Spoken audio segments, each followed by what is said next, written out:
Hi guys, and welcome back to another update of my hysterectomy vlog. So how I'm feeling is really good now. I'm still getting the really bad tiredness if I'm not doing anything, so my husband's making sure I do some stuff.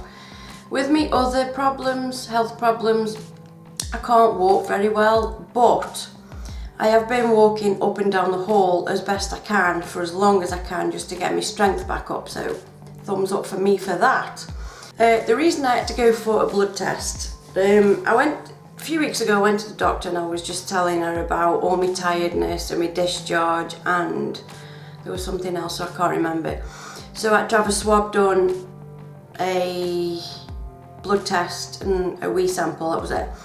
So I had to go back for another blood test because that come back that there was something wrong, but they didn't tell me what. So yesterday, which was Tuesday, I had to go back for another blood test, and I had to go around, what time was it, about 2:45. But today is Thursday, oh my god, today is Wednesday and it's 11:45 and I still haven't heard anything. With my first blood test, I had it done in the afternoon, I think it was about 1:45, and I heard that same day that there was something wrong. So yeah, fingers crossed that's okay now. Still doesn't explain the tiredness to the point where I feel sick. I know some people wrote in the comments that you've had a big operation. It could still be that, which I'm banking on. Because this tiredness is ridiculous. Sometimes I'll be in bed for like 2 or 3 hours in the afternoon, get up an hour later, I'm tired again. So keeping myself busy is helping with that. Dissolvable stitches, yeah. I had to go to the doctors again yesterday, so I was twice had to go to the doctors yesterday and have my stitches taken out. Altogether there were 6, so much for dissolvable. One thing, yeah, if you watched my first or second vlog, you will see that I didn't get treated very nicely at the hospital. So when I walked in and saw the nurse, she said, what have you had done? So I told her, and she had to look on her computer to see what notes the hospital had sent. And her exact words were, well, that didn't tell me very much. And I just turned around and said, well, that doesn't surprise me. And I told her what's going on in the hospital, and she just shook her head. There was nothing really that she could say. So when I go back to the hospital in January, I am gonna write down everything, and I'm gonna tell this doctor exactly how I've been treated. Not that he will probably give a shit, but I wanted to say how I've been treated. For the doctors to not even know hardly anything that I went through is a bit disgusting in my eyes. You are just a number. Unless you're paying for it, you are just a number, and they really don't give a shit. What else? I'll show you my scars in a minute now the stitches are out. One's looking a bit on the nasty side, or not nasty, but on the red side, and it is a little bit aggravated after my stitches. It was looking a bit red anyway, but now it's even more red. So I think I'll just get some Sudocrem and put that on under like a dressing and see how that goes. One other thing, oh my life, I cannot be bothered to do anything. Now I'm pretty sure that this is my hormones, but it's horrible. My husband suggests doing this, that and the other, and I'm really like, I cannot be bothered. He wants to book a holiday for next year, and he's really excited about it, because obviously we have to book months in advance and pay it off monthly. And I had to turn around to him the other morning and say, look, I'm not being horrible here, but I really can't be bothered. My body is so not interested in anything except the things I like planning. I'm looking forward to like doing my planner and things that are coming through the post and stuff, really excited about stuff like that, but this is a feeling that I don't like. I really don't like. And years ago my husband had a adrenalectomy because he had tumours on it, so he's only got one adrenal gland, and he said because the adrenal gland sort of controls your hormones, he was the same. So luckily, I mean, I have a fantastic husband anyway. Luckily, he understands what I'm going through and he's completely fine with it. He's like, whatever you want, we'll just forget about the holiday. We'll get you sorted first and then we'll sort it out. But yeah, I do not like this feeling of really not being bothered to do anything. Even getting dressed in the morning's a chore. Crazy.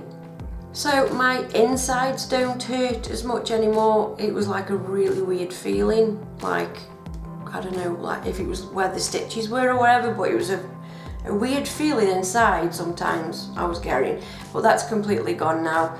So I'm hoping all my insides are nice and healed.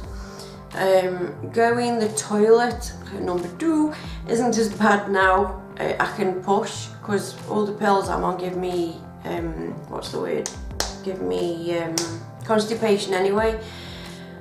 So yeah, that is a lot better now. I feel like I can push and be safe to push, if you know what I mean. So that's fine now. I mean, it should be. We're on week 4 and a half. So things obviously should be going back to normal. And yeah, I think that is all there is for the update. I wanted to leave it a couple of days longer just in case anything came back with a blood test that I needed to tell you about, but obviously I haven't heard anything, so no news is good news, as they say.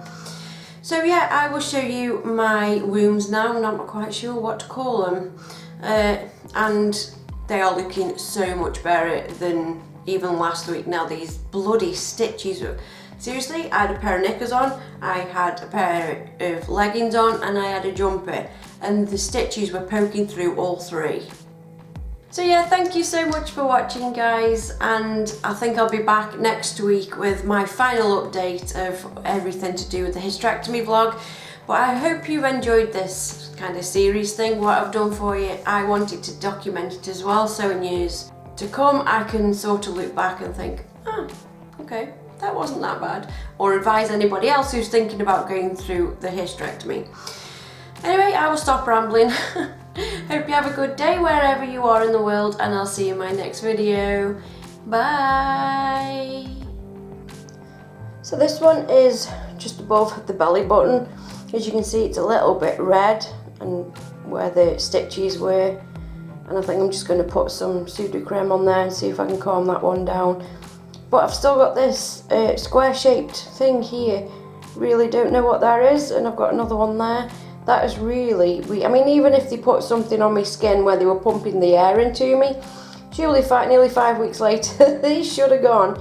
But again, if you saw me first and second week, it was as if they pinched the skin and then put stitches in, and it's gone just completely flat now, thank God. These are the ones to the left of my belly button. That one's nearly all gone. That one's still looking a bit on the red side. But that one, the stitches did come out, managed to pull them ones out. But this one I had to have the stitches out. You can still see a little hole there, but they are looking much better. This one looks like a smiley face, which isn't very happy. That looks like the eyes and a straight face with some spots on the chin. Yeah, that looks really weird. But you can really tell where the stitches were on that one. And then this is to the right of that one. This one I pulled the stitches out about 4 days ago, so this one has healed a lot better. But yeah, all of them are looking really well now. And this is where I had the reaction to the dressing that they put on. That's gone completely fine now, thank God, because that was really painful. So yes guys, them are my wounds this week.